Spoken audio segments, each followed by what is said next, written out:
আমাদের inclusive economic recovery বা economic recovery itself এর জন্য আমার মনে হয় এই সেক্টরটা সবাই সবাই এইটাতে একমত যে এই সেক্টরটা অসম্ভব গুরুত্বপূর্ণ। সুতরাং এই সেক্টরটার উপরে যে কোনো কাজই আমার মনে হয় আমাদের আমাদের পলিসি প্রসেসকে হয়তো কিছুটা সাহায্য করতে পারবে, আমাদের থিঙ্কিংকে শার্পেন করতে পারবে।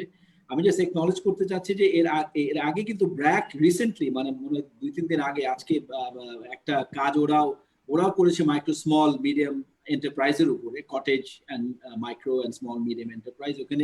ওখানে ফোকাসটা ছিল ওমেন এন্টারপ্রেনিউরস এন্ড ওয়ার্কার্স। তো আমার মনে হয় সেটা আজকে প্রথম আলোতে বেশ বড় করে সেটার আলোচনা এসছে, এবং এই দুটোর ভিতরে আমার মনে হয় যারা ওটা সম্পর্কে জানে, it will be good to start consolidating কোথায় আসলে মানে নতুন এভিডেন্স পাওয়া যাচ্ছে বা কনফ্লিক্টিং এভিডেন্স বা ইমার্জিং এভিডেন্স, এই ধরনের একটু কনসলিডেশন আমরা যদি শুরু করতে পারি তাহলে আমার মনে হয় ভালো হয়। সুতরাং যেহেতু আমি আই উড পার্টিকুলারলি রিকোয়েস্ট আমাদের যারা প্যানেলিস্ট আছেন to help us do that, weave evidence together, কারণ একটা সার্ভে তো একটা ডেটা পয়েন্ট। সুতরাং আমরা যত বেশি এগুলো পাবো সেগুলোকে যদি আমরা মিলাতে পারি আমার মনে হয় এটা গুরুত্বপূর্ণ হবে। আর আমাদেরও আরেকটা আমরা সার্ভে করেছিলাম, লাইভলিহুড সার্ভে, সেটা সেকেন্ড ফেজ আমরা করেছিলাম জুন-জুলাই ওই সময়ে। এই সার্ভেটা করা হলো জুলাই মাসে ধরে, যে এসএমইর উপরে যে লাইট ইঞ্জিনিয়ারিং সেক্টরের উপরে আজকে যে প্রেজেন্টেশন হবে। সুতরাং এখানে এক ধরনের মানে যে পিকচারটা আমরা পাচ্ছি সেটা হচ্ছে রিকভারির আর্লি ফেজ, এবং যেভাবে খুব দ্রুত ডাইনামিক্স গুলো পরিবর্তন হচ্ছে আমার মনে হয় যে মানে এখন হয়তো আবার সার্ভে করলে আমরা একটু অন্য ধরনের একটা পিকচার পাবো। এটা খুব র্যাপিডলি ইভলভিং, সেই জন্য আমাদের একটু মনিটরিং ওরিয়েন্টেড অ্যাপ্রোচ, যেখানে আসলে perhaps less purity and more contemporaneity may actually be useful আর কি এই ধরনের একটা সময়। কিন্তু আবার সেটা করতে গিয়ে let's not lose total focus on Regard also. তো আমার মনে হয় সেই ধরনের একটা ফ্রেমওয়ার্ক দরকার।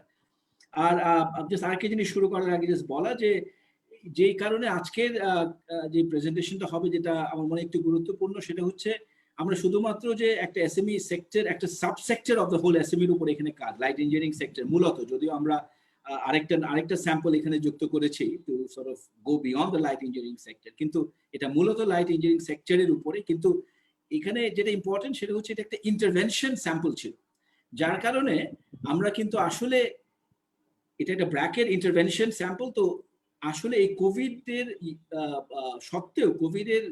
সত্ত্বেও ওই ইন্টারভেনশনটা আসলে কতটুকু, ওটার ইম্প্যাক্টটা কতটুকু সাস্টেইন করতে পারছে কি পারছে না, বা পারলেও কেন পারছে, সেটার একটা আমার মনে হয় আলোচনা আজকে আমরা করব। কারণ সেটাও, এবং এই জন্য আমি নারায়ণকে বিশেষ করে মানে রেখেছি এখানে, কারণ he knows about the intervention, আতিও আছে। সুতরাং কারণ আমাদের এখন ধীরে ধীরে ডিসক্রিপশন থেকে অ্যাকশনে যেতে হবে। সুতরাং ডিসক্রিপশন থেকে অ্যাকশনে যাওয়ার জন্য ইন্টারভেনশন ওরিয়েন্টেড একটু আলাপ আলোচনা দরকার, যে কি ধরনের ইন্টারভেনশন আসলে দরকার এই সময়। সুতরাং এটা একটা ইউনিক একটা ফিচার এই স্যাম্পলে, যেহেতু এখানে একটা ইন্টারভেনশন স্যাম্পল, সুতরাং আমরা ইন্টারভেনশন ওরিয়েন্টেড কিছু আলাপ আলোচনা আজকে হয়তো করতে পারবো।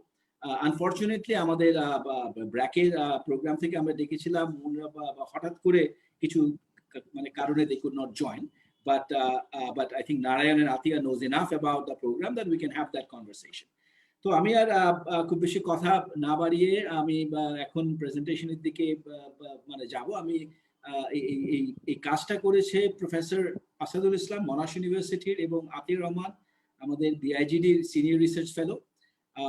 আজকে আমাদের এখানে আমরা রিয়েলি হ্যাপি যে আমরা দুজন আমাদের ডিসকাশন আছে। we have got Dr. Muazzam, উনি রিসার্চ ডিরেক্টর সিপিডি, আর doctor Kazi Iqbal senior research fellow BIDS. আমরা আসলে আজকে একটু more method oriented academic type of ডিসকাশনের দিকে যেতে পারি কিনা এটা একটু দেখি, এবং একটু future oriented policy. So we have got two very good discussion, যারা আমাদেরকে বোথ মানে এটার মেথডস এবং একাডেমিক ডিসকাশন এবং এটার পলিসি ইমপ্লিকেশনস নিয়ে আমরা কিছু ডিরেকশনস পাবো, যেটার ভিত্তিতে আমরা এটাকে আরো স্ট্রেনথেন করে এটাকে ফাইনাল করতে পারবো। তো আমি এই পর্যায়ে শুরু করতে বলছি to the presenters. I want to Asad, you're going to start, right? Yeah, over to you.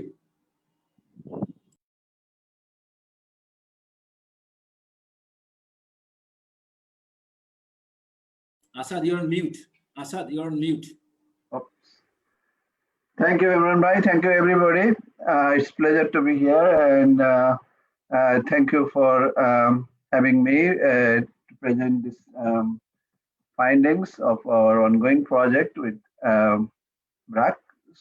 So, in a sense, we can say that this is a follow-up of our project that we have been running with Brac skill program. It's a part of a randomized control trial. The Brac skill development program is running. The program is called Progress, Propel Growth of Rural Enterprises through Sustainable Skill Development. And because this COVID came, we took this opportunity based on what we have gone through before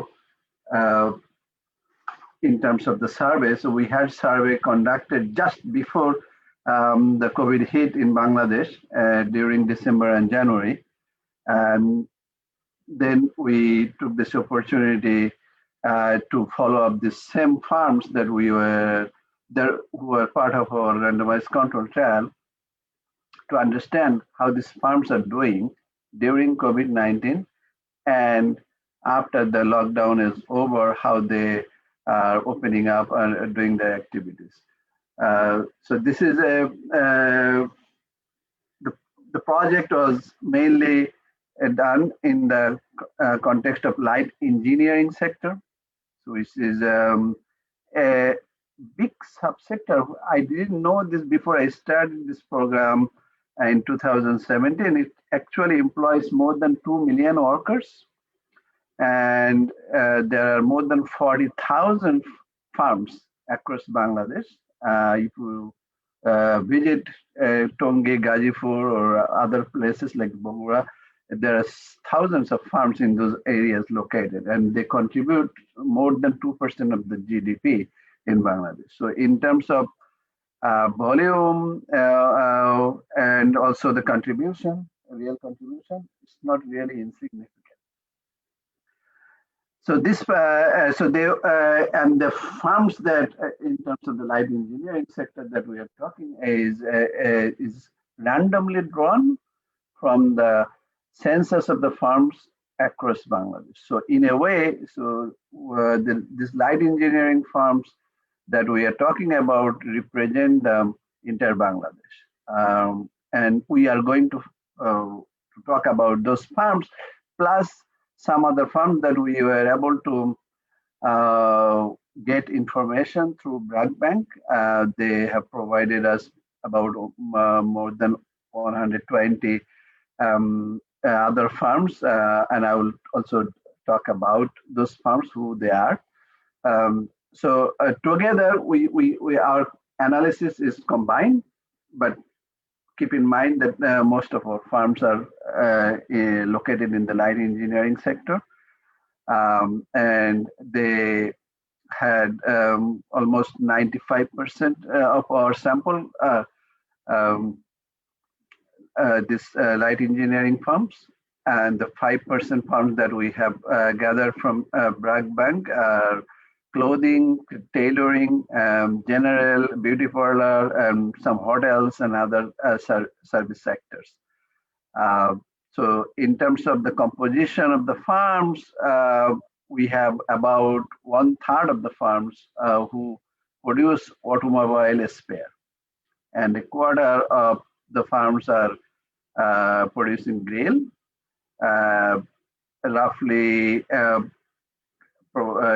less than 20% are producing agricultural machineries, accessories, and spare parts, and there are other farms doing small bits of things as well. So we conducted this survey during mid to end of July. So it's after the lockdown period was over, and the survey was done through phone. And as I said, we had the contact details of these farms because of our existing intervention that focuses on occupational health and safety issues. What we did in terms of that intervention is we provided a decent work training for the farm owners or managers, focusing on more their working environment, including fire safety standards, electrical safety, the personal protective equipment, because these farms actually had a lot of issues in terms of personal safety measures. So the training was provided. It was a rigorous training, and there were a lot of technicalities involved as well. And the training was provided by the Brac Skill Development Program in collaboration with some engineers and others as well. And it focuses on a range of issues, including health and safety measures, including waste management, including their toilets, which needs to be hygienic, and washing hand and things like that, that are also somehow relevant to the COVID-19 issue. So the training that we provided was given in 2018 and 2019, but because the COVID hit, we also expect that our training is also relevant in terms of the way the social distancing and other issues need to be followed in order to protect from virus. So we will also examine how our training, those received training, did better or worse, or how did they do in terms of treatment that we provided, whether they are able to protect themselves better, or whether they are able to open their business and in a safe way and able to enhance their profit compared to those farms who did not receive the training. So we will have all this information in our results section. In addition to that, we also collected the sample of workers who are about more than 1,000 workers who received the training as part of this intervention across Bangladesh. And we targeted about 1,650 workers. We were able to locate more than 1,000 of those workers. And those were, we know their employment status just before the COVID, because we also did the same survey during the December-January period as part of our project. And about 80% of them were employed at the time in January, February. And these are very young workers. Most of them, most of the workers in these farms are generally male, but Brac had an intention to focus more on the female workers. And as a result of that, we were able to provide training about a lot of female, which is about 22% of female. And when I visited these farms, it's mainly male dominated, more than 95% were male dominated. So compared to those workers that were existing, Brac was able to provide more training to more female workers and able to employ them in those farms at a higher rate than those existed at the time. So we will also talk about how these workers are doing during the lockdown and after the lockdown during our survey in July period. And I will now hand over to Atiya to give us the findings, and I'll come back at the end to draw a conclusion. Thank you, Asad Bhai. I will discuss the findings from the survey Asad Bhai has just explained. Let's start with the operating status of the surveyed enterprises. Most of the enterprises were closed during lockdown. Only 2% were fully operating at that time. After the lockdown, the scenario reversed. Only 2% were closed after lockdown. However, one third of these enterprises were either cutting down their business days or hours immediately after the lockdown. I mean, during our survey. In the next slide, it's clearly visible that the enterprises are not operating at full capacity. Business working days and hours have not returned to the pre COVID status. Moving to the operation status by enterprise type, although we have a very small sample on service sector, as Asad Bhai said, but we can see a significant difference between light engineering and service sectors. We can see here that distinctive service sectors where the interaction is essential are less likely to reopen or operate at full capacity after lockdown. However, open rate is high for hotel compared to the other service sectors like beauty parlor, clothing and tailoring. Next, similarly, these service sectors are facing severe sales drop during and after lockdown. The recovery rate after lockdown is very low for these sectors. Another rapid response study of BIGD have already highlighted that a significant number of vulnerable non-poor, even non-poor, who are basically the customers of these sectors, have fallen below the poverty line. So it's clear that demand side has reduced for this sector. That's the demand side reason for sales drop. Next. In this slide, we have tried to see whether there is any correlation between initial business enrollment and operation status. We have categorized the light engineering firms based on their initial enrollment, which we collected during the baseline survey in 2017.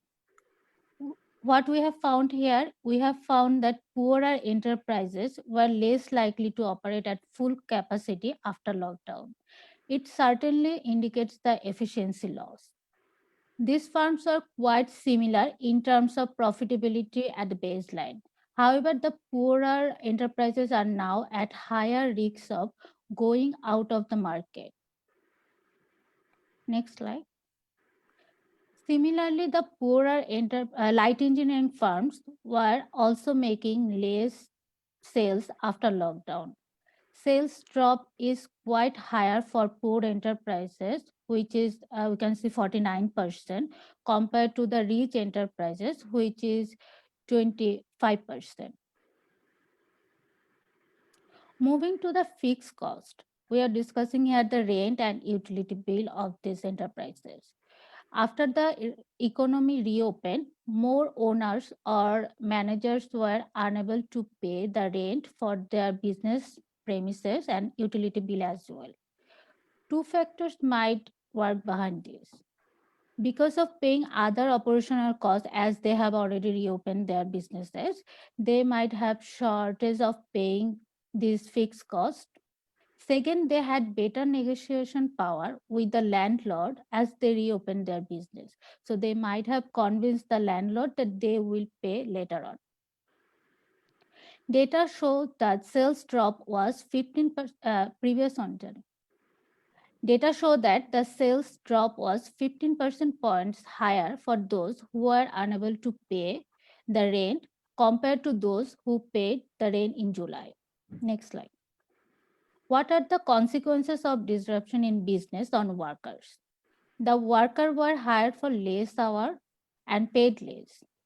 we can see here that 24% of enterprises cut down the number of employees during lockdown, and after lockdown, the rate is 12%. However, 98% of these enterprises hired workers for less hours or paid less during lockdown, when the rate is still high after lockdown at 81%. So the workers are really being paid less or getting hired for lower hours. Next slide. During our survey, we listed out a number of items related to their businesses and asked the owners whether they faced any disruption in these areas. We found that 75% of the enterprises reported that they are having demand side constant. They are having a huge reduction in orders. Following challenges they mentioned were inability to pay the employees, not being operated due to shutdown, not being paid by the clients, and lastly, travel restrictions. After lockdown, supply side constant came up. 61% reported that they are having shortage of raw materials immediately after the lockdown. To cope with this shortage, they reduce production or increase product prices or looking for cheaper procurement channel to deal with the shortage of raw materials. Next. As a result of lower sales, low profit, and liability of paying bills, when we carried out the survey, about 75% of the enterprises reported that they are really worried about future of their business. Almost half of the enterprises are uncertain about when their business will recover. In this slide, we can see that only 47% of the enterprises have access to loan grants for their business recovery. So we can clearly see that the constant for the formal finance access.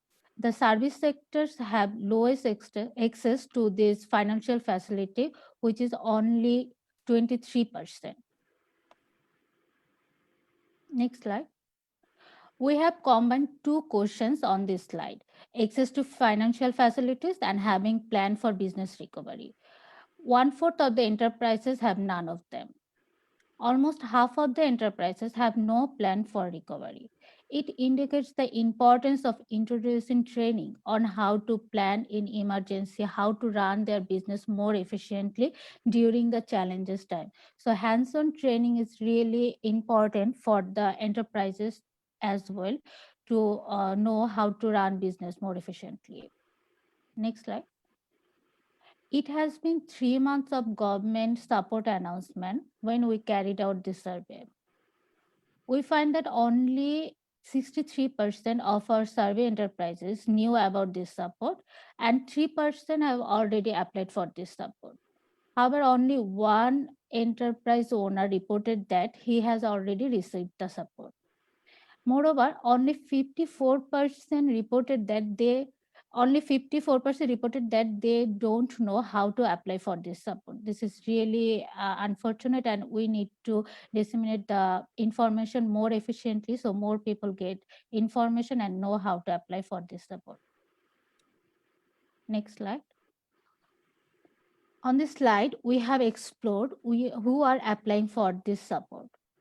We have found that the enterprises which had higher profit before lockdown or were open during the lockdown or have higher sales after lockdown are more likely to apply for the government support.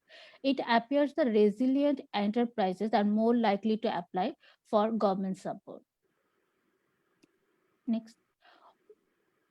In addition, regarding the COVID-19 symptoms, we asked whether anyone in the workshop or in the owner's household had any of the COVID-19 symptoms like fever, cough, or shortness of breathing. Expectedly, workers and household members of the service sectors where interaction is really essential, like clothing, tailoring, or beauty parlor, are more likely to have any of these symptoms. Next slide. We have explored whether the business are being closed because of their workers or owners' COVID-19 symptoms, but we didn't find any correlation between these two issues. As Asad Bhai mentioned earlier, the sample of this survey belongs to an impact evaluation design. A group of these enterprises received training on occupational health and safety and also financial linkage by Brac in 2017 or 18. During the current survey, we find that the enterprises are doing better before lockdown, but particularly their profit was on average 14% higher than that of those who didn't receive the intervention. What we found during the lockdown, we find that during the lockdown, most of the enterprises were closed. That's why they didn't make much profit at that time. However, after the economy reopened, they came back on track. The enterprises which received intervention made double profit compared to those who didn't receive intervention. It indicates the significant role of such intensive and relevant intervention to fight and survive during these challenging times. So now I'll discuss a few findings from our worker survey. Our analysis include those youth who were employed in February, so pre-COVID period. We can clearly see here that female workers are more vulnerable to this pandemic. They are more likely to lose their job and less likely to come back to their work after the economy reopen. So we can clearly see that the poorest recovery rate for female workers. Next. There always remains gap between wages of male and female workers. Males get higher payment during any time period. After lockdown, the gap between male and female workers' payment is widening because female workers are now working for more hours to survive. So we found that during lockdown and even after the lockdown, the female workers are now working for more hours compared to their male counterparts. Regarding the health guideline, we asked three major questions: that whether they wear masks during their work or maintaining social or physical distance during work and use their hand more frequently compared to before. We have found that female workers are more likely to maintain them compared to their male workers. But in the previous slide, we clearly see that they are not getting that job and they are not going back to their work. So it's really unfortunate that even though their complaints rate is really higher, but they're still not working. They are still not getting involved in the labor market. Next slide. Here, similarly, we asked the worker that whether anyone in their workplaces had any COVID-19 symptoms. And we found that 24% of the workers reported that anyone in their workplaces had any of the COVID-19 symptoms like fever, cough, or shortness of breathing. Next slide. We asked the workers about their perception of being infected of COVID-19. 39% reported that there is risk, but their first priority is earning their livelihoods. So they have to go to work even though there is a chance of being infected. And however, 1/3 reported that there is no possibility to get infected of COVID-19. So far, these are the findings from our study. And I would like to request Asad Bhai to draw some conclusion and conclusion remarks based on our findings.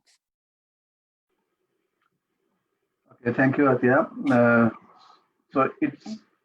So from these findings, we see that there has been a lot of struggle going on even at the end of July by these firms.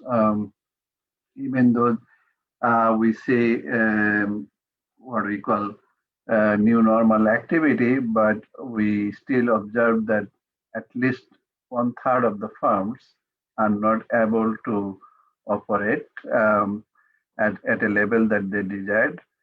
And also there are also shortages in terms of the demand side. From the demand side, there is not enough demand. So therefore, workers who are even working in those farms, those are open already, are actually working less and sometimes less than 3 days a week. And we also see that these farms are also vulnerable in terms of maintaining social distance, in terms of protecting against the virus, following the protocol that is usually recommended to work in this kind of environment. And we observe that the farms are cutting down their production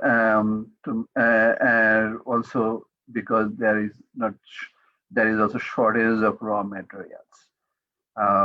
So supply side constraints are also there. What is important is the stimulus package that was offered for small farms did not reach to them.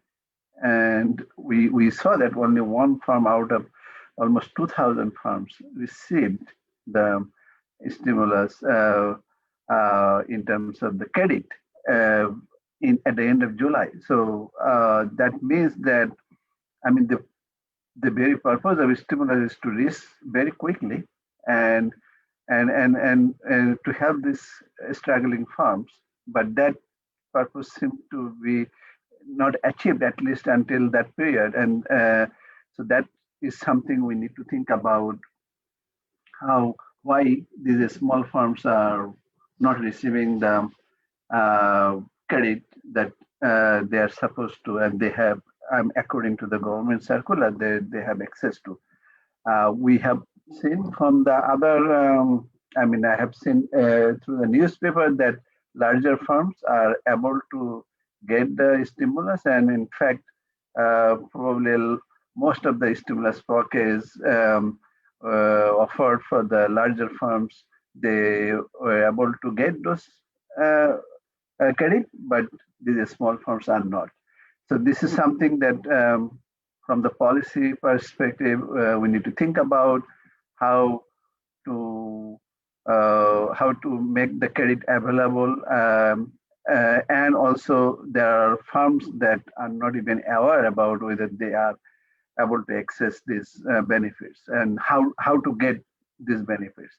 These are very important issues in this context, because unless we are able to help these struggling farms, they will not be able to get the raw materials, and it's a kind of supply chain issue, and they will not be able to supply their product to the industry as well. So this is something we think that policymakers need to think ahead.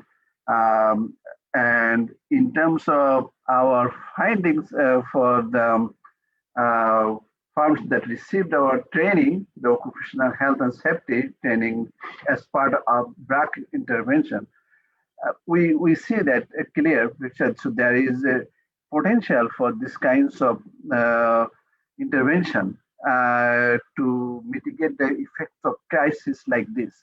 So if we are thinking about protecting these farms and improving the long-term productivity, offering these farms how to maintain the safety standard of their workers, of their farms during the normal time, have a longer-term effect, long-term benefits. We observe clearly that even though these farms are making higher profit due to our intervention before the lockdown, they are also making higher profit, even a lot higher after they opened up in July. So this kind of intervention has a long-term effects, and we show that the effects are quite big, and this sort of intervention should be encouraged. I mean, after the Rana Plaza accident, I mean, everybody talks about protecting the standard of the workers and the farms. And this is a different kind of farms, but these farms are also engaging in a very hazardous working environment, and improving the safety standards of these farms not only influence the normal periods profit and other workers' well-being, but also it helps to improve the productivity and profitability of the farms when they face a crisis of this kind of magnitude. So turning to a little bit a big picture issue. So I thought, because what we are talking about is 1/3 of the farms are not able to operate, almost they are not able to operate that much. So it means that the economic activity did not, at least until the end of July, did not get in that swing. And what we were expecting that, okay, if things go back to the, I mean, if we open up the economy, then maybe the growth and other things will pick up. But based on these findings, we can at least say that economic activity is actually lower than what we are probably thinking. And the survey and other evidence in the context of household, and Brac and PPRC also this survey. We had also done survey in other contexts in rural Bangladesh, and we find that households are struggling. Households are not able to even get their food. So what it means is that the demand side is very weak. Unless we can prop up the demand side, these farms will also struggle because there will not be enough demand of their product. So, and in terms of the stimulus package that was offered for the household sector, as far as I know, that was very minuscule compared to the credit side that was offered to the farms and other side. But still, we see this small farm didn't get this credit. So those who are struggling, those who are the marginalized, are those who are deprived of getting benefit either from the household side or from the farm side. And unless we are able to help these struggling farms, households to improve the demand, we will probably not be able to enhance the economic activity, and the growth projections that we have in Bangladesh will remain unfulfilled.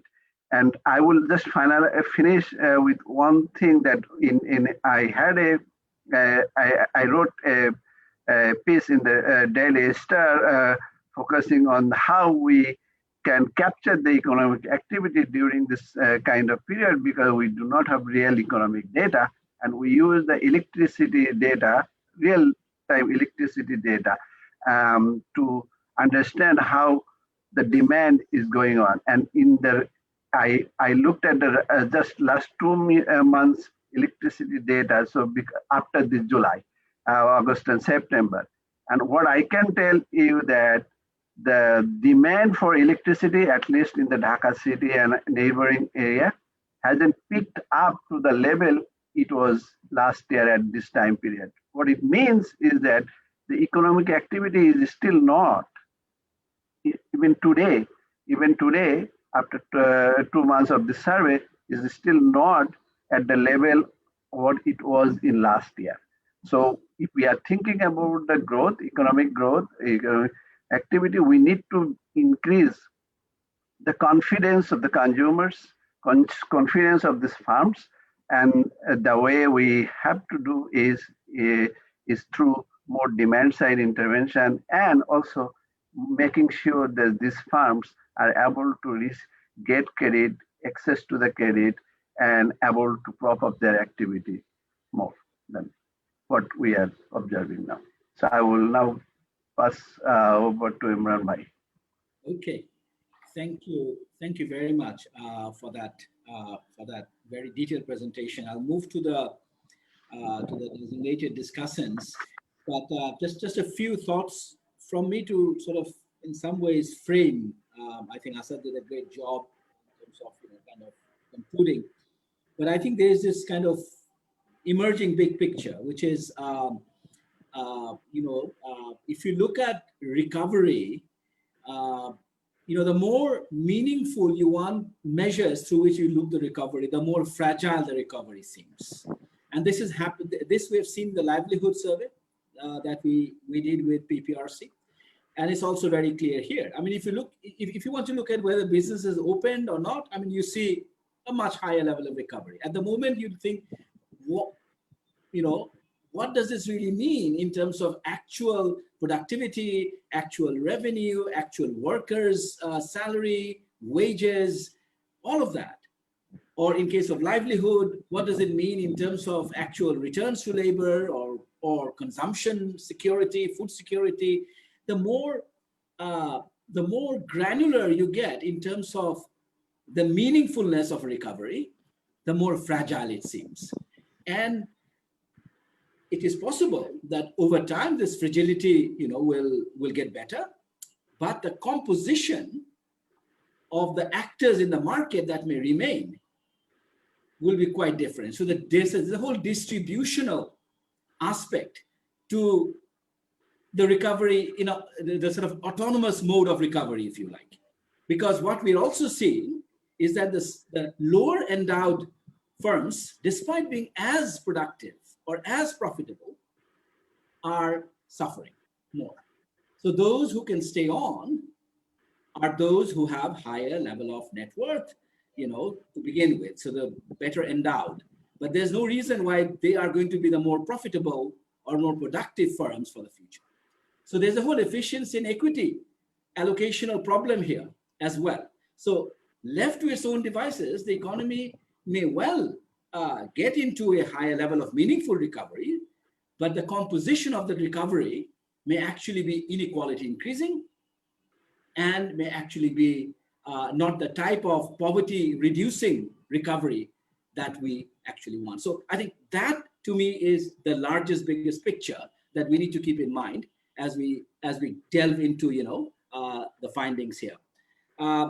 So I'd like to request. So perhaps I start off with Dr. Qazi Iqbal, for listen to you in terms of your reactions, your thoughts to the findings here. Thank you.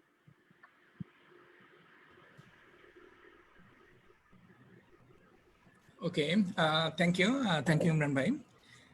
Thanks, Asad and Atiya, for a nice presentation. It was very informative, and it was very much in line with what we have learned so far about the SMEs and what's going on. And it complements very well of our stock of knowledge. I will start with the sampling issue. Then I will talk about on the results, very broader aspects of the results. Then I will talk about my study that I'm doing in BIDS on SMEs and how it compares with your findings. And lastly, I will conclude with some policy interventions that we can come up with from these discussions. Okay, I know about the sample, why this sample is what it is, but I think there is a few note of cautions that worth mentioning. One is that SME is a very heterogeneous sector, and light engineering is just one of very small piece of it. And as you know, that the SME Foundation had identified about 176 SME clusters, large clusters across the countries, and light engineering is 2 or 3 of them, maybe 4.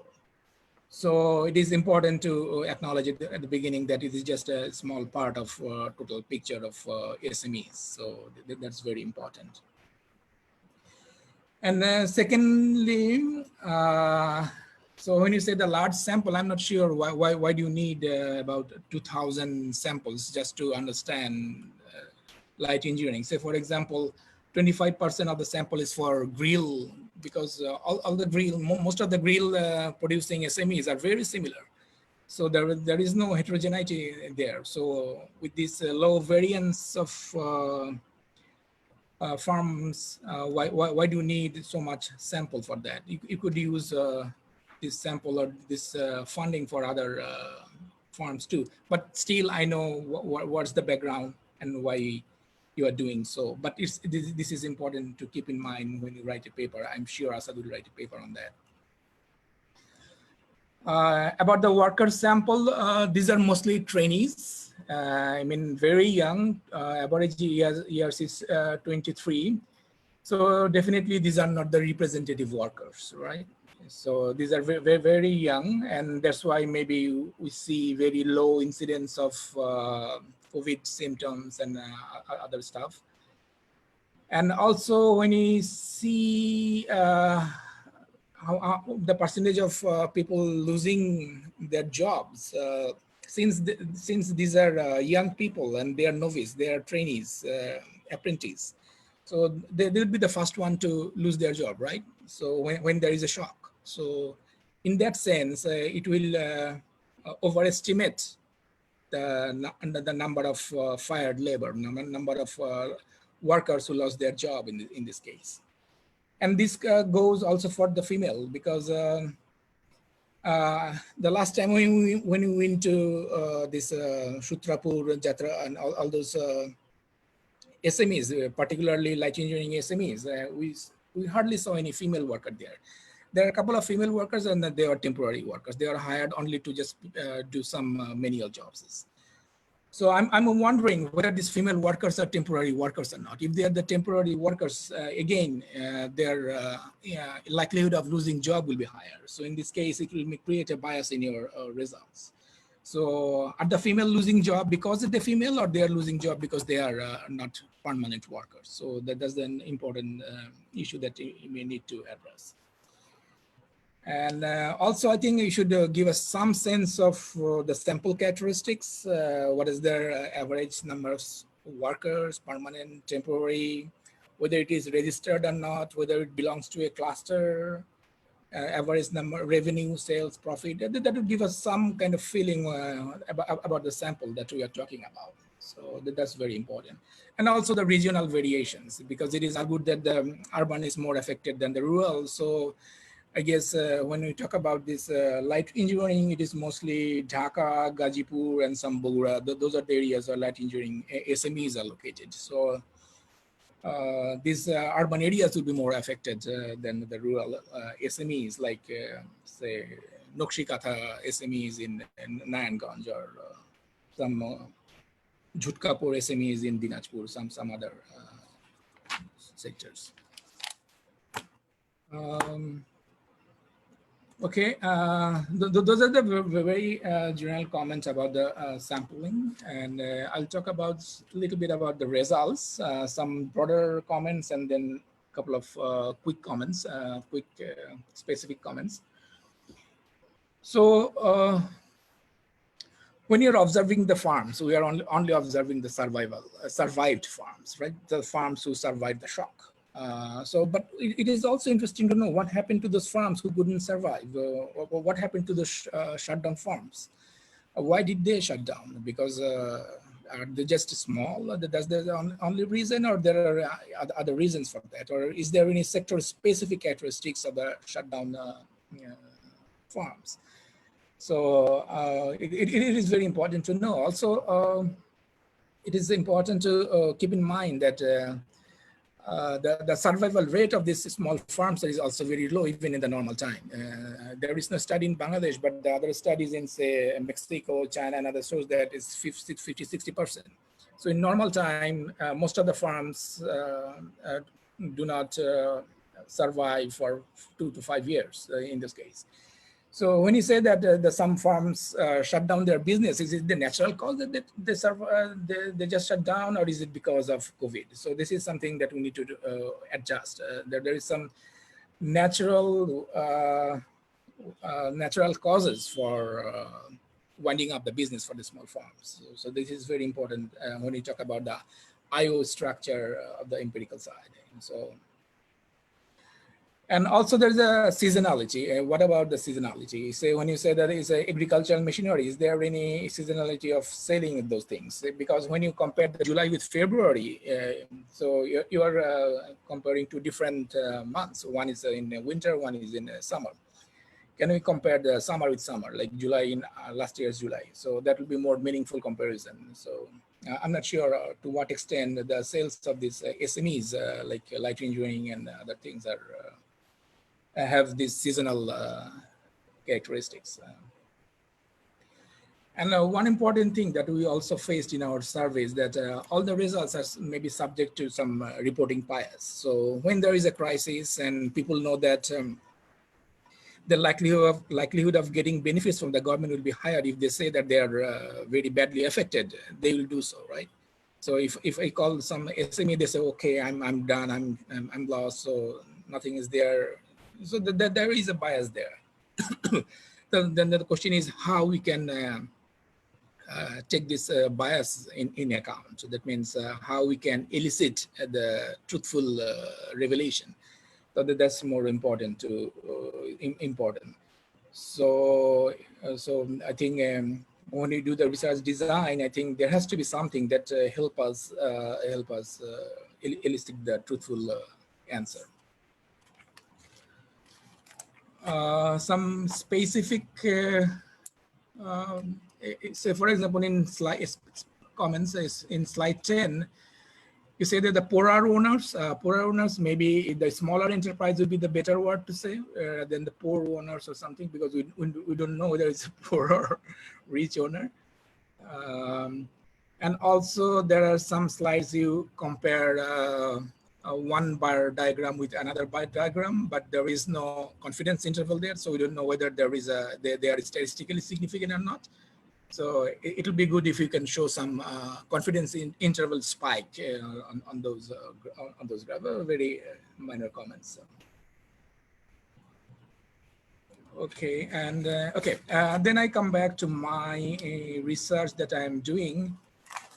So luckily, we did research and a study in 2018 and 19 on SME. Our objective is to see the comparative performance of cluster versus non-cluster SMEs. So we revisited this sample. It is not a very big sample. It's like about 400 SMEs. We revisit these samples, and that there are about 15 clusters, and we also had non-cluster samples.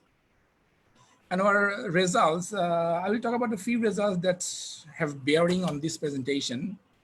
And we found that our study was conducted during the lockdown period in April last week and the first week of May. And we found that 16% of the SMEs were open only. That is very much in line with what Asad found. And handicrafts was the highest that reported that they were open. It was 38% for them, because most of the handicrafts, those are located in rural areas. And we also asked them what is their conjecture about their revenue in 2020 compared to the previous year. And they said that it will fall about on an average 66% compared to the last year. And which is also very much what Asad found. And we also found that the larger fall is for the smaller enterprises. And we also asked how many days it will take to come back to full operation if the lockdown is lifted. And they said it's about 1 month. But as we see, as Asad showed, it is not the case. Even after 2 months after lockdown, they couldn't come back to their normalcy. And we also found that about 74% were aware of the government incentive packages, which thing Asad found about 66%. Those are very, very close. And about 70%, that's interesting, about 70% thought in my study that they would get the government benefit. But as Asad showed, that is not the case, and that's a very big problem here. So now come back to some broader policy questions, policy interventions. I think the most important part is to help the SMEs with a recovery plan. As Asad showed, most of them, a large part of the SMEs don't have any recovery plan. So that would be a good intervention from the Brac point of view. If you can help them with a solid, robust recovery plan. Say, for example, they don't know how to apply for the loans because they don't have those kind of papers for official use. So help them get those papers, help them get the loans from the government, for the packages. And the target should be definitely the smaller farms, as Asad found, and also we found that the smaller farms are the biggest victim. And there are most of the smaller farms, they are not registered farms. So one way to help them is to help them register in the joint stock of companies or other union membership or something. So yeah, I think that's it for now. If needed, I will come back later. Thank you. Thank you. Thanks a lot, Qazi Iqbal Bhai. I think, I'm sure Asad and Atiya will perhaps address some of those, respond, but I guess most of those are things that we will have to take into account as we are writing up the final analysis. I think there's more details that we need to basically provide. The issues of sampling bias and reporting bias, I think, how much we can generalize is sort of something that I think needs to be done very carefully. And then reporting bias, I think that's a very important issue. I think just describe how we have done that, or can we in some ways validate some of our results with other studies, which then would basically suggest the reporting bias has been in some way addressed. But I think it's sort of important in this kind of a context to really think about reporting bias very, very carefully. Just one point, I think, is sort of on the poorer owners. I think this is all these enterprises are actually all quite small. I mean, they're from a size point of view, they're very similar because they come from an the sampling is from an intervention sample. So that's how it is. So the differences we find has to do more with the initial endowment, so level of wealth that these enterprises had, or the owners of the enterprises had prior to at the sort of initial level of the survey, at the sort of baseline, which was sort of 2 years back. So I think is the poorer word is used from a wealth point of view rather than size point of view, because enterprises are of very similar sizes here, but I'm sure Asad Atiya can talk more about that. Okay. At this point, let me invite Dr. Dr. Khamdukar Ghulam Moazzam to give his thoughts. But I would really like to, I think Qazi Iqbal Bhai just started talking about recovery plan and the importance of, perhaps more hand-holding oriented approach here. But we know that there are other problems with the whole recovery, the whole stimulus package has been designed, not least on the supply side. There are problems with respect to the margins, which does not makes any sense for neither commercial banks nor even microfinance institutions to really, take this offer up and really, get into the delivery business. So I'd love to hear those type of more supply side issues as well in terms of the stimulus package, in addition to the demand side problems.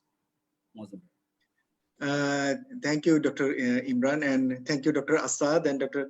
Ms. Atiya for a nice presentation.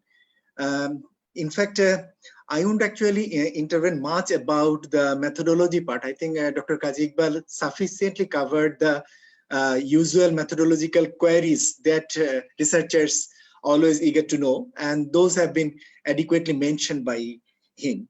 I'm actually like to focus on the more of the macro part, or the conclusion that this study like to mention. That part, I think, needs some backward analysis and perspective, which I think this study need to take into consideration. First, if you see the products that has been identified for this survey, you may notice that most of these products or services, goods or services, largely of the backward linkage part of the value chain, or some are in the finished part of the services. So these are the two types of goods and services that have been considered in this product value chain analysis, because this has implications in the way that what sorts of intervention will work and what will not work. So that has an important consideration that where these products and goods and services are being operated in a supply chain. The grill making, then motor parts manufacturing, then agro-based machineries are all, I would say, in the raw material and the intermediate products manufacturing part. While the tailoring, then a beauty parlor shop or the hotels are of the finished kinds of services at the end. Why I like to mention here is that what is called the bullwhip effect of a theory, where it means that if the goods and services are being provided in the upstream part, then when there is a demand shock, the upstream part of the product will actually observe more constraints in terms of their rising their demands. While if it is in the downstream part, they will actually face rather less constraint in terms of rising their demand. I think these industries where these industries are likely to work are more of a upstream part of the value chain, where these kinds of demand shock has affect more, and that is a challenge. And why I actually like to mention here is that traditional type of policy recommendations for these kinds of industries won't actually work much. That's why that is my first point, and I will actually come to that point later, whether actually that the credit-based approach would actually function or work better, or we have to think of alternate approach for rising demand in the value chain would be much more important in this context. I think that I would come at a later part of my discussion. Second, I think on a more of an interpretative part, it is mentioned that services are where the interactions are very close. Those kinds of services didn't actually, the sales and the revenue generation point and the demand has not yet gone up. But if you notice the hotel vis-a-vis those of the beauty parlors and the tailoring, you will notice that hotels has actually has a better position now, meaning that we need to differentiate in terms of those services which are essential or which are non-essential. So in case of the non-essential kinds of services, we would rather see much more adverse effect vis-a-vis those of the essential services where people's interaction or face-to-face interaction is regularly happening in the city and in the lower part of the supply chain, meaning that those are working, the hotels which are operating at SME level are observing better response from the consumers at their end. So that is another point that I actually like to mention here. Regarding the data issue, I think some of the data are a little bit confusing. For example, it is mentioned that only 24%, when 1/4 of the enterprises have laid off of their workers. That I would say during the time of lockdown, that is I would say rather at a lower level of reporting. Then it would rather need to understand that what sorts of laid off issues that they are actually mentioning. Are they paying wages, or they are paying wages as per the labor law rules, or whether they are not paying but have some of the jobs there, but they are actually furloughed from the factory, are considered as not laid off, because in other sectors laid off ratio seems to be quite high. Even those of the matured other large scale industries, the laid off ratio were quite high. So it seems that the laid-off ratio that has been actually reported by these enterprises are rather low. So that is a point that I mentioned, because this data, while I actually link it with another data of this survey, mentioned that 40% of the enterprises face trouble providing workers' wages. Seems to be some source of a variation in terms of reporting of the enterprises in this too. But as I mentioned, and that is what is more interesting of this survey, is that more firms after lockdown are unable to pay their house rent and the bills. That is, I found, quite an interesting issue to look at. Does it mean that we are moving towards some source of a not, I would say, recession, but some source of a demand shock even after the lockdown period? And if it is the symptom, then I would say that it may continue in the coming months, and it may rise, meaning that that more firms would be unable to pay the rents and the bills if their demand didn't actually increase, because till July that incidence is observing. So that is an important dimension, and there are a good number of other anecdotal information that is there, that that farms are not getting enough response what they received 1 month back. So that is an interesting point to look at, whether our domestic demand are not pulling up. And if that is the symptom, then these farms would be much more in trouble in the coming months. So as it is being planned by BIGD and BIGD to conduct this survey once again, that would be rather interesting to look at, whether what sorts of what percentage of farms have able to pay their rents and other utility service and pays. That would be rather interesting to look at. And why I like to mention here is that demand side constraints are rather much more important factor in this context. So if the demands are not getting pulled up, then even providing loan won't actually benefit much of these enterprises. They have reported they have shortages of raw materials and others, but I would rather like to know more about the extent of shortage of raw materials that they are reporting. Otherwise, what is mentioned here is that 47% enterprises have access to credit, but only one enterprise out of this 1960 have received credit.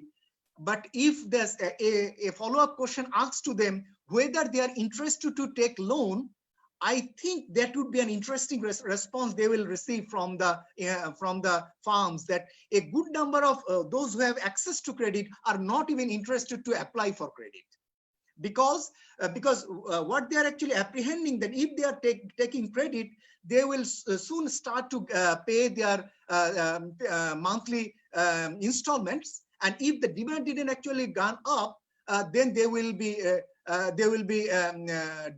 indebted for not paying monthly installment properly. So a demand side shock or demand side constraint is a major challenge for SMEs, as we are actually observing for these kinds of enterprises. So my final point in this case from the supply side issue is that, of course, government stimulus package and other things, we like that it will be much more easier for SMEs to get credit, but more importantly would be how to ensure their resilience during the time of this demand side constraints or demand side shock. That would be rather much more important during this time. And credit won't be very much of a won't alone actually contribute much about ensuring resilience at this part.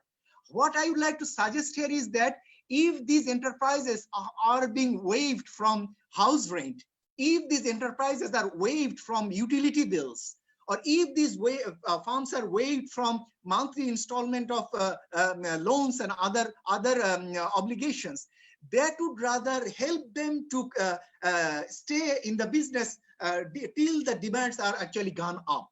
So we need to have other kinds of stimulus and other kinds of mechanism to consider in order to be resilient for them for some couple of months till the demands, domestic demands improve. And for that, I think we need to approach to the government that these SMEs need support for waiver of rentals, waiver of utility bills, other charges, at least till December 2020. So that would rather give them a much more better space, at least to sustain their jobs. And if possible, a part of the workers' wages could be supported from their working capital in a low or zero interest, could also support them to maintain this time. So that kinds of mechanism would be one approach to sustain them. But my final point that I mentioned initially is that unless the demand of these supply chains are gone up, then these enterprises in the longer run will face trouble and will shut down and close their businesses. That may happen, as it is already reported in this case. So how to increase the demands of these supply chains? I think in this case, you may see that these are related to the motor car business. These are related to the housing and apartments. These are related to the agro-based machineries and others. So if the credit for those kinds of goods and services to be made available at a lower interest rate, to purchase more agro-based machineries more easily, quickly, without hassle, or to provide at easier terms a housing loan, or to provide at easier terms car loan for able loanees. So that kinds of approaches would actually contribute better in terms of sustaining their business in a more of a medium term. So I would like to suggest in this case that we need to think of an out-of-box kinds of approaches in order both in terms of ensuring their resilience during the time of demand side shock and the challenges, at least for some 6 months plus more. And at the same time, we need to support the end users of these services and goods, where government could provide more resources, and that could rather increase demands for these kinds of goods and services in the upper stream of the value chain. So these are my few points. Thank you. Thank you. Thank you very much, Mohsen Bhai. I think you raised some really thought-provoking ways of approaching this particular challenge. I think this whole idea of thinking about the position within the supply chain or value chain, and then taking a value chain oriented approach to demand stimulus, I think is sort of really a great idea. The whole idea of approaching the problem more from a cost burden point of view. So looking at house rent, utility bills, and finding ways to support there. I think both of those ideas are sort of really promising, and I think we should definitely see what type of evidence we can kind of bring to bear. But more importantly, how do we actually? So I think the biggest challenge here is going to be the delivery channel, right? So I think whenever we think about a policy prescription, we have to think about what is the delivery channel or delivery vehicle through which that particular intervention is actually going to be implemented. This is exactly why, despite all kinds of not being the most optimal support package for garment workers, I think the delivery channel, the channel of factory owners, actually was a good way. Was not the best and the most optimal way, but it actually reached R&D workers and provided some type of protective sort of support. So I think we who sometimes think about policy innovations or interventions, I think it would be really good if we immediately think also about what is the delivery platform through which this will actually be delivered, and in many cases that would require again out of the box thinking, just like the way we need to do out of box thinking in terms of intervention. we need to think of out-of-the-box thinking in terms of the delivery of the intervention as well. So maybe we can come back to that whole delivery platform question here. I mean, is it the rent? Is it the house owners association? What type of we don't really have those as formal collective bodies. What needs to be done, right? If you really want to kind of really do that house rent and utility bill waiver, right? And so on and so forth. So I think it would be good to get some thoughts on that. I also like this whole idea of unpacking the laid-off. I think the laid-off, that whole category, I think needs a lot more unpacking compared to what we have done. And I mean, my hunch is that there's a lot of informal mechanisms. I think we have a kind of very modernist approach of looking at some of these things where we think informal is bad and all we need is formalization. But in reality, there are lots of, maybe the ways in which these firms are being able to cope and survive is through lots of informal mechanisms and informal negotiations. And I think, unpacking that and understanding that as we think about support package design is very, very important, because what we don't want to do is destroy or crowd out the informal mechanisms and informal systems that exist. So I think that's sort of another, point analytically that we need to think about as we think about the support package. One is, of course, the design of the support package and being out of the box there. You have done that very well, but I think we have to think about the delivery innovation and also, the informal mechanism, learning from that and then seeing, how that can be strengthened. In this presentation today, we talked, this was a Brac intervention on which we sort of did this survey, and we find that the Brac intervention has been able to really create resilience. And I think I would really like to hear from Dr. Narayan Chandradar, Senior Research Fellow at BIGD. He sort of knows about this intervention, has been deeply involved in this whole study. So Narayan, from you, it'd be really good to hear about the Brac intervention, and though we don't really know which part of the intervention may have created this type of resilience, but your thinking on that would be really, really good, and so that we can perhaps learn from those interventions, because we are talking about resilience at the end of the day. Narayan. Okay, thank you, Dr. Imran Motin. Okay, it was nice to hear from other two discussants in the important points. Okay, so I'll talk about those issues Dr. Imran Motin has raised, but let me begin with another issue, that is females.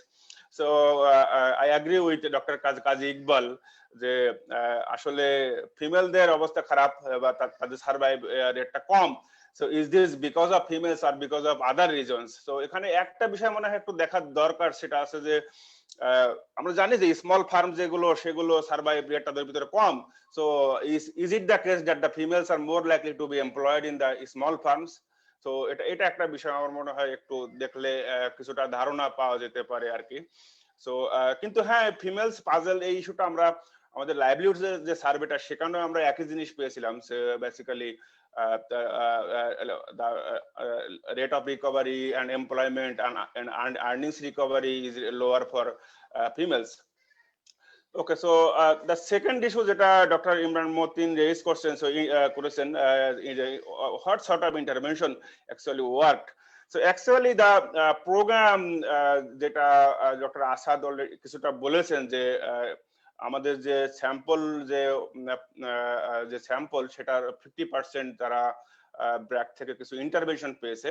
So সেই ইন্টারভেনশনের একটা part ছিল dissent work environment, ঠিক আছে। তো এটা হয়তো বা somehow কোভিডের সাথে বা কিছুটা রিলেটেড এবং আছে, যেহেতু ডিসেন্ট ওয়ার্ক এনভায়রনমেন্ট ওই সর্ট অফ ইস্যু। সেকেন্ড একটা ইস্যু ছিল যে ফাইন্যান্সিয়াল লিঙ্কেজ, ঠিক আছে। সো আমরা আমাদের গবেষণায় দেখতে পেয়েছিলাম যে বিফোর কোভিড যে ব্র্যাকের ইন্টারভেনশনের কারণে অ্যাক্সেস টু ক্রেডিট এটা বেড়ে গিয়েছিল, ঠিক আছে। এবং আরেকটা আছে business practice, so basically taking raw materials accounts, those sort of things, business best practices, সেটাও ইন্টারভেনশনের কারণে কিছুটা বেড়ে গিয়েছিল আর কি। এবং at the same time because of the intervention there was an increase in profit and sales revenue, ঠিক আছে। তো যেটা হচ্ছে যে হ্যাঁ, যেটা প্রেজেন্টেশনে দেখা হয়েছে যে হ্যাঁ, যদিও কজালিটি নাম, তো যে যারা লার্জ ফার্ম তাদের ভিতরে সার্ভাইভ রেটটা বেটার।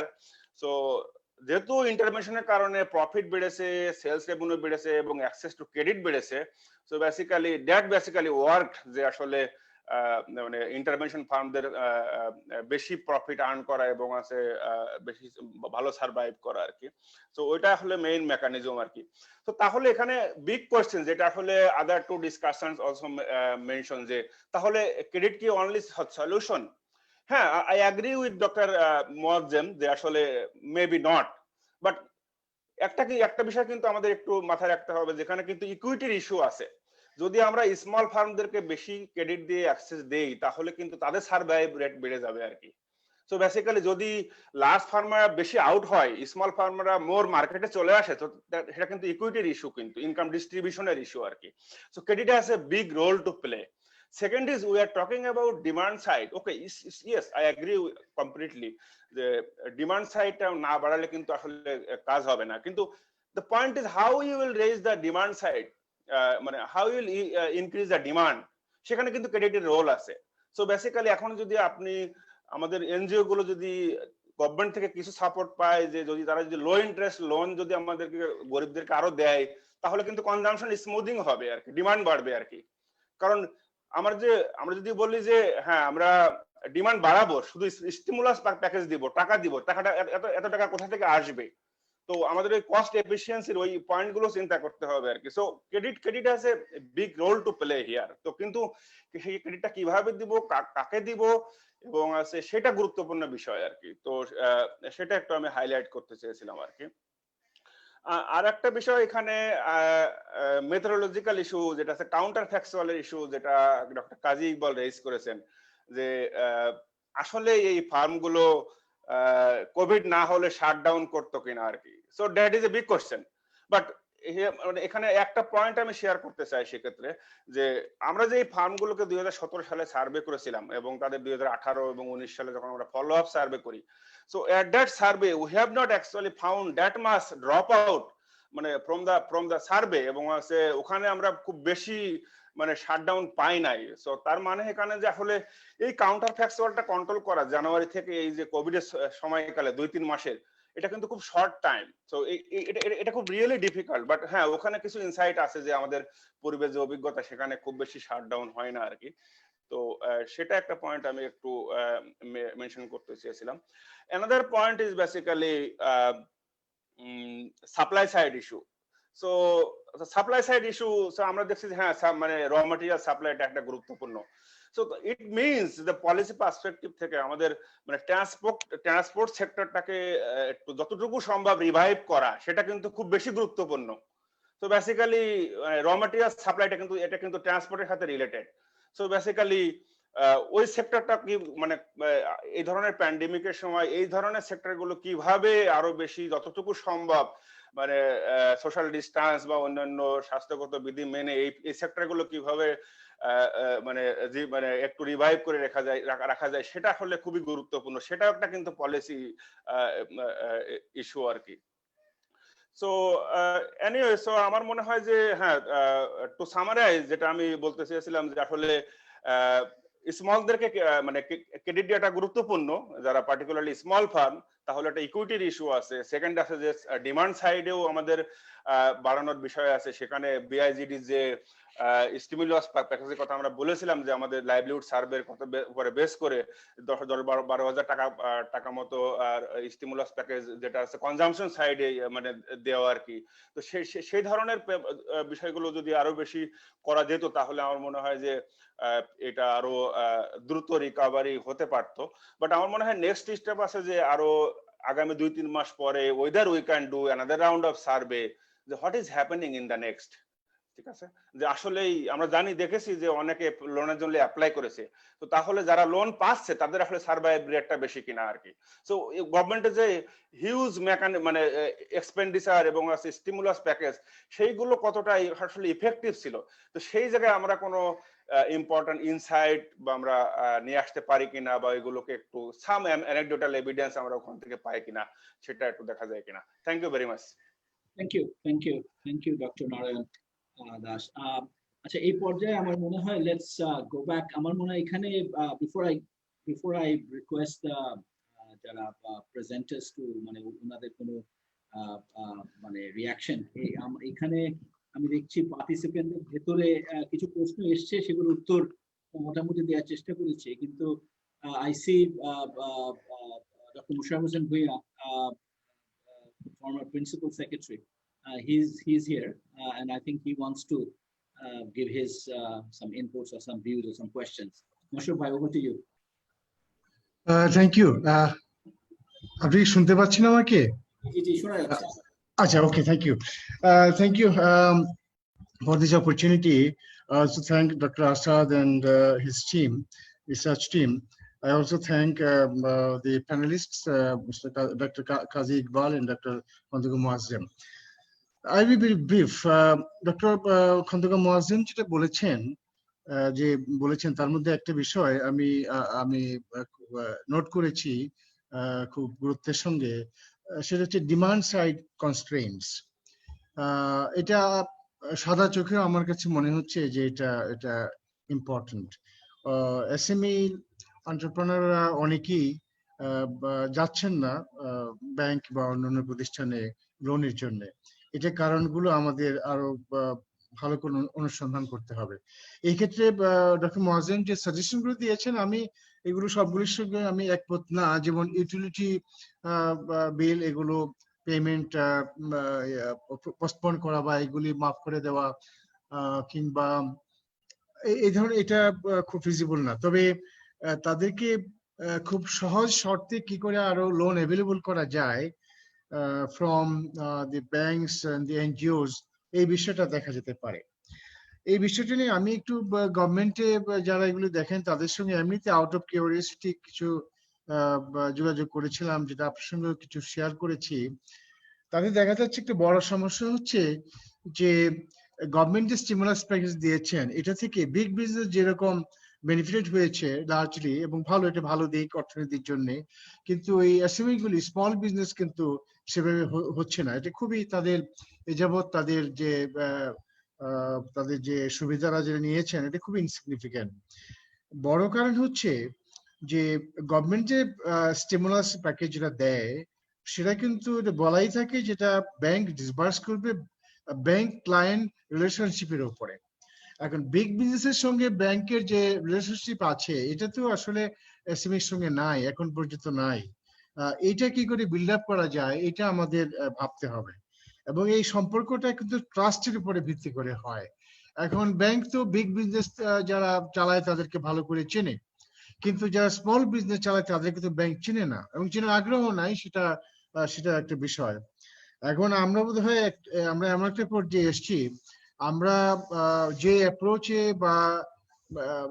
নিয়ে আমরা মাইক্রো ফাইন্যান্সকে আমরা অ্যাড্রেস করেছিলাম, সিমিলার অ্যাপ্রোচ নিয়ে আমাদেরকে ওই এসএমই ফাইন্যান্সকে আমাদেরকে অ্যাড্রেস করতে হবে, যেটা গ্রামীণ ব্যাংকের মডেল, যে ব্যাংক চলে যাবে যারা বড়োয়ার তাদের কাছে, মানুষের কাছে, মানুষ ব্যাংকের কাছে আসবে, সেই অপেক্ষা করা চলবে না। এখানে ব্যাংকেও এসএমইর কাছে চলে যেতে হবে, সেরকম একটা পরিবেশ আমাদের তৈরি করতে হবে।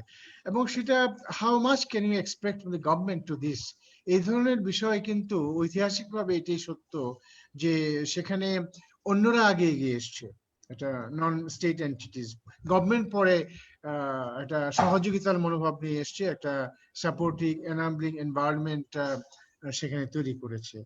কাজে এই ক্ষেত্রে আমার মনে হয় যে যারা এনজিওস তাদের একটা অংশ এগিয়ে আসতে পারে, যে তারা এবং এইভাবে ব্যাংকের সঙ্গে একটা পার্টনারশিপ হতে পারে একটা পর্যায়ে।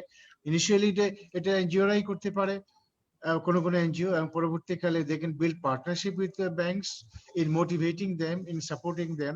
এবং সাপোর্টটা কি, সেটা হলো তারা বলছে, ব্যাংক বলছে যে আমরা তো এসএমই ওয়ালাদেরকে চিনি না, তাদেরকে চেনাতে হবে, এবং তাদের ট্রাস্টওয়ার্দি এটা প্রমাণ করবার জন্য কিছু এসএমই কে সহায়তা দেওয়া যেতে পারে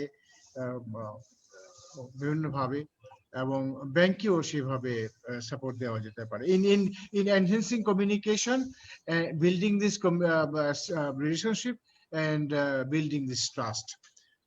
আমি এটুকুই বলতে চাই। Thank you very much. Thank you. Thank you, Musharraf bhai. At this stage আমার মনে হয় আমি এখানে আর কোনো মানে ইয়ে থেকে আমাদের পার্টিসিপেন্ট থেকে কোনো প্রশ্ন হাত তোলা দেখছি না। তো আমি এই পর্যায়ে একটু আমাদের ডক্টর আসাদ এবং আতিয়া একটু আপনাদেরকে বলবো, আপনাদের যদি কিছু মানে ক্লারিফিকেটরি বা কোনো রেসপন্স থাকে to the questions that have been raised, it would be great. I mean, let's not try to get into just sort of elaborate, kind of discussion on this unless it is really important. So let's আমার মনে হয় যদি 5 minute করে আমরা next 10 মিনিটের মধ্যে শেষ করতে পারি তা ভালো হবে। Okay, So ভাই আপনি শুরু করুন।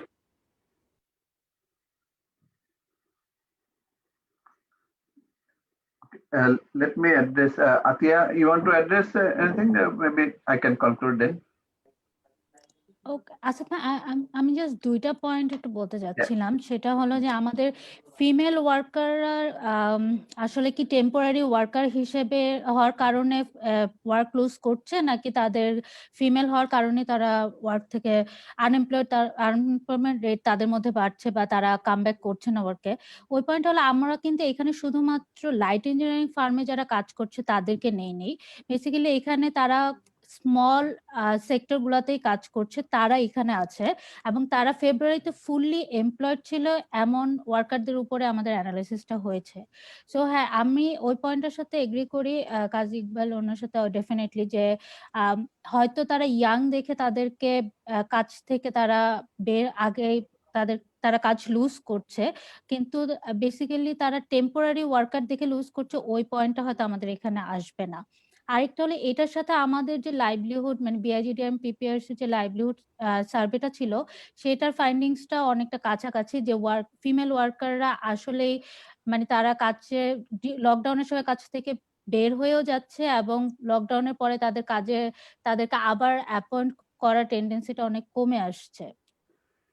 আর সেকেন্ড যেটা পয়েন্ট আমার ছিল যে আমরা আমাদের যে 2017 সালে যে সার্ভে ছিল সেখানে যে আমাদের ইনিশিয়াল এনরোলমেন্ট ক্যাপিটাল এনরোলমেন্ট ছিল সেটার উপর বেসিস করে আসলে আমরা শুধুমাত্র লাইট ইঞ্জিনিয়ারিং ফার্মগুলোকে বলতে চাচ্ছি তারা কি পুয়ারার আর রিচার। তো সেই ক্ষেত্রে তাদেরকে আমরা আসলে স্মল এবং লার্জার ফার্ম হিসেবে না বলার কারণ হলো তারা বেস লাইনে প্রথম দিকে অনেকটাই একই রকম ফার্ম ছিল, একই সাইজের ছিল। তো সেই ক্ষেত্রে আমাদের আসলে কিন্তু তাদের এই পয়েন্টটাতে এমফাসাইজ করা উচিত যে তাদের আসলে ওয়েলথ অ্যাকুমুলেশন কতটুকু এবং কতটুকু নাই, এবং কারা এই বেসিসে কারা ওপেন করতে পারছে এবং কারা সার্ভাইভ করতে পারছে। আচ্ছা, আমি জাস্ট এই দুইটা পয়েন্ট একটু ক্লিয়ার করতে যাচ্ছিলাম। Okay, thank you. Yes, thanks for all the comments. Very useful comments. We will not be able to answer satisfactory answer now. There are so many good points and so many issues that are yet to be addressed. And as you know, because of this short survey during phone, we wish we could get into more details, but that wasn't possible. We all know the phone survey limitation. But let me go through some comments. One, Kajibhai raised about the sample issue.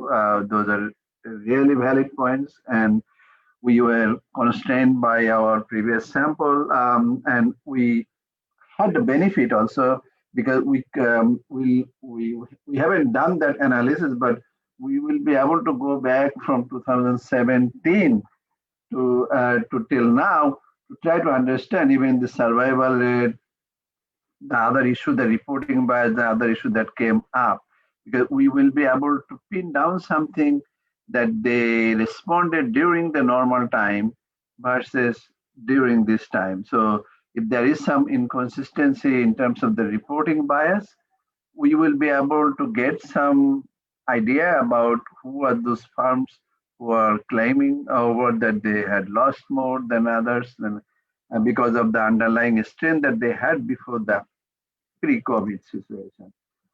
But we haven't done that analysis now, and hopefully we'll be doing that soon. In terms of our plan, as we mentioned at the end, that we have planned to follow these firms over next 1 year or so. So our next survey is planned to be in December, January. And in that time period, we will be able to get a better picture about this stimulus, the credit that we are talking about. Still, it's pretty clear now compared to these small farms. The larger firms are able to get the benefits, and we have all discussed about why the larger firms have better access, better networks, and other issues. But this is why the government in this difficult time period needs to step up and get into the situation. You should not just rely on these banks to give credit, and the bank is a profit maximizer. They will maximize their profit.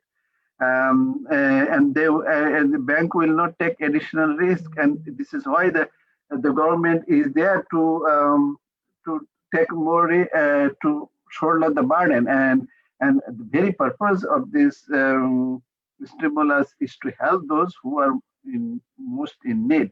And at least from what we have observed during from this survey, and also from other surveys that we talked about, the BIGD, the PPRC survey, and other surveys at the household level, that we need to think about how to reach to the very people who really need.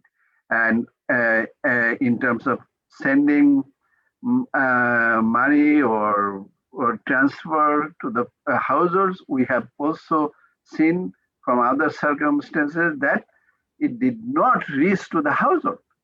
And we need to address these bottlenecks, not only at the farm level, but also at the household level. And we are talking about the increase in demand. The increase in demand needs to come from the household sector.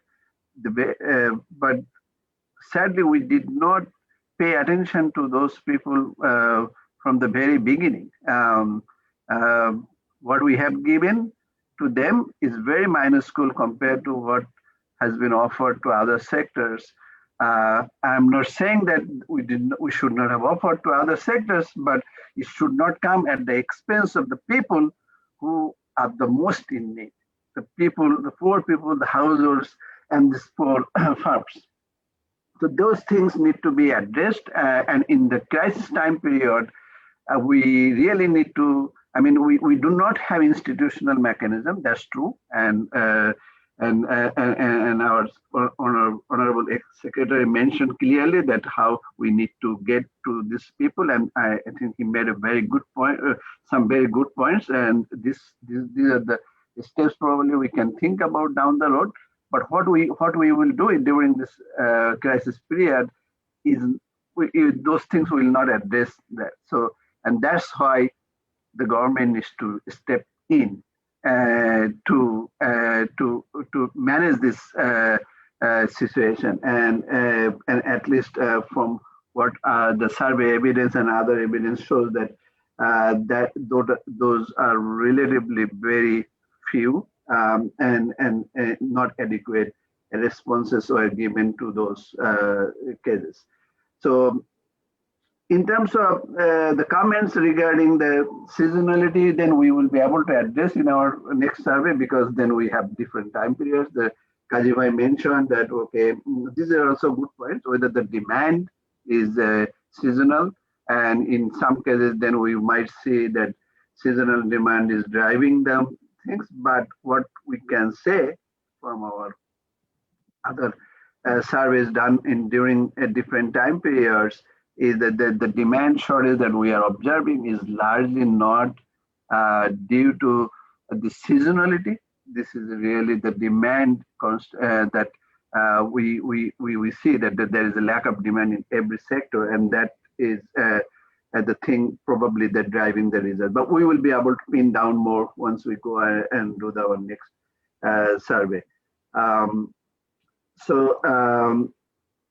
Muajjim Bhai also raised some good points in terms of the service sector, that this service demand could pick up for the essential sector, whereas those non-essential sector we might still have to wait along before probably the vaccine comes or some other situation. And that's why we need to manage the crisis, the health crisis as well properly. If we are able to, even in the absence of vaccine, if we are able to maintain the protocol that this COVID-19 virus requires in terms of the social distancing, in terms of the workplace hygienity and other rules that we need to maintain, then still this people, when people feel confident that they are less likely to get infected getting the services, they will go and seek the services. So the demand will increase for those services if people have that confidence. But right now, we haven't prepared our workplaces, we haven't prepared even our hospitals to address those issues, and that's something that we need to think about as well.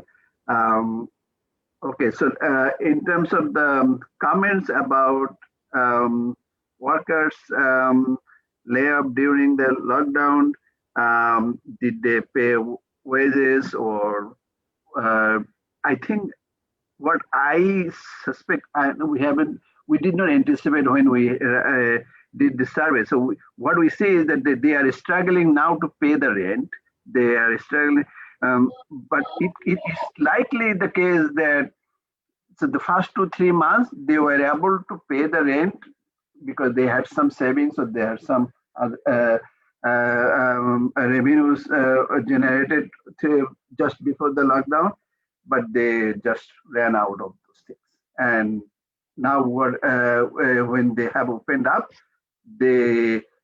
when they are procuring the raw materials and other issues, they are not able to pay. And that's why there is a need for more credit, more and that is not going to them. And in terms of the comments about giving them some sort of grant, or I mean, in terms of the paying their rent and other issues, there are other policymakers that I think they are able to tell it better. And Dr. Musharraf Hussain also mentioned about something. I leave that issue to handle for them to address, but I think if there is the first thing we have seen that they don't have access to credit. So I think these are the first thing that if we can offer to them, and if we can help increase the demand from both consumer side and then and from because these are a supply chain issue. So demand for one farm is the supply of another farm. And so all those things need to be addressed. And in that case, we will be able, hopefully, to manage the situation better. Finally, we will be able to pin down more in terms of the issues that raised about the female workers. And it is true that this is a industry dominated by male workers. And when we visited and their survey, in fact, all farms had only male workers, and the Brac had an intention, explicit agenda that we need to employ to give training to female workers and create an environment, female-friendly working environment in these sectors. And that's why the training was offered to managers, workers on both sides to have an atmosphere for the female workers to work in these sectors. Whether these female work, but what we counted is actually the workers' wages per day. So, so the results that we are saying is not due to whether they are part-time or full-time. So it's the female workers who are working.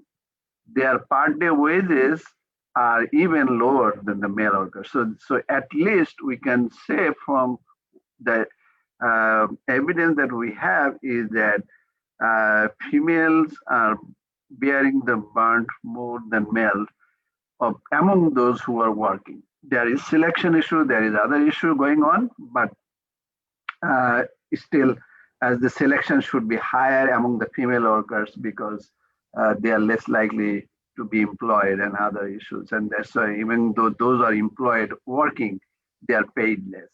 And they are paid less during this time more than they used to be in the other time. Okay, so I will stop here and thank you. Thank you very much. Thank you very much to everyone. So I think we've had a very rich conversation, in which set of discussions and comments that have come in, which will be helpful to finalize. But as Asad was just mentioning, যে আমাদের একটা ইচ্ছা হচ্ছে যে আমরা এটাকে repeat করব। তো আমি শেষ করার আগে আমার কয়েকটা আইডিয়া শেয়ার করতে চাচ্ছি, যেটা আমরা যখন নেক্সট রিপিট করব, এটাকে ফাইনালাইজ যখন করব, তখন এই জিনিসগুলো একটু আমাদের মাথায় রাখা আমার মনে হয় দরকার। এবং সেটা হলেও আমার মনে হয় যে আমরা আরো স্ট্রঙ্গার বা রিচের কাজ করতে পারবো।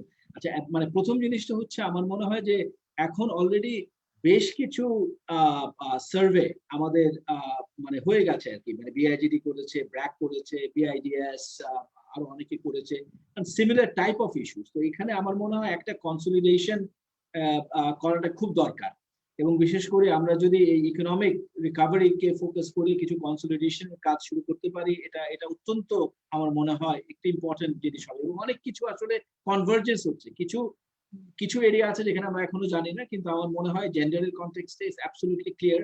স্মলার, পুয়ারার, যেভাবে বলি না কেন, যারা অ্যাজ এফিশিয়েন্ট বাট ওয়েলথের ইনিশিয়াল এন্ডাউমেন্টটা নেই, ডিপ পকেটস নেই, they are going to be competed out of the market. That is not good for equity. That is not good for efficiency either. তো সব দিক থেকে আমার মনে হয় কিছু ইনক্লুসিভ ইকোনমিক রিকভারিকে সামনে রেখে একটা কাজ আমাদের মনে হয় ইন্টার অর্গানাইজেশনাল আমি প্রপোজ করব। আমরা সিপিডি, পিআইডিএস আমরা মিলে এটাকে চিন্তা ভাবনা করা দরকার। এখানে বিভিন্ন ধরনের সার্ভে যেগুলো হচ্ছে, এগুলোকে একত্রিত করে আমরা একটা মেটা একটা অ্যানালিটিক্যাল কিছু পার্সপেক্টিভ দিতে পারি কিনা, that can be useful for policy. তো এটা হচ্ছে একটা কনসলিডেশনের আমার মনে হয় খুবই দরকার এখন। সেকেন্ড হচ্ছে নেক্সট যখন এই সার্ভেটা যখন আবার করা হবে, এখানে যে কয়েকটা পয়েন্ট। প্রথম হচ্ছে যে আসলে যে ব্র্যাকের যে ইন্টারভেনশনটা, এই ইন্টারভেনশনটায় অনেকগুলো কম্পোনেন্ট আছে। হ্যাঁ, একটা অকুপেশনাল সেফটি হেলথের কম্পোনেন্ট আছে, ফাইন্যান্সিয়াল ইন্টারমিডিয়েশন বা ফাইন্যান্সিয়াল লিঙ্কেজ তৈরির কম্পোনেন্ট আছে, ম্যানেজমেন্ট ট্রেনিং দেওয়া হয়েছে। মোটা দাগে এই তিনটা কম্পোনেন্ট আছে। তো এগুলো আসলে কিভাবে কাজ করছে in terms of actually to creating the impact, এটা একটু যেমন এখানে একটা লাইন অফ আর্গুমেন্ট হচ্ছে occupational safety health, maybe this is what is really driving, কিন্তু এটা আমরা এক্সপেরিমেন্টালি না ডিটারমিন করতে পারলেও আমরা অ্যানালিটিক্যালি কিংবা কিছু কোয়ালিটেটিভ কাজ করে এই জিনিসগুলোকে দেখা যায় কিনা। কারণ আলটিমেটলি ইন্টারভেনশন, আমরা রেজিলিয়েন্স বাড়াতে হলে ইন্টারভেনশন চিন্তা করতে হবে, এবং এখানে we have that type of opportunity. তো ইন্টারভেনশনটা কি হতে পারে, এখানে আমার মনে হয় একটু ফোকাস দেওয়া দরকার in terms of the next phase. তো এটা একটা। আর সেকেন্ড নেক্সট ফেজের জন্য আমাদের স্যাম্পলিংটা needs to be more representative, needs to go beyond the light engineering sector.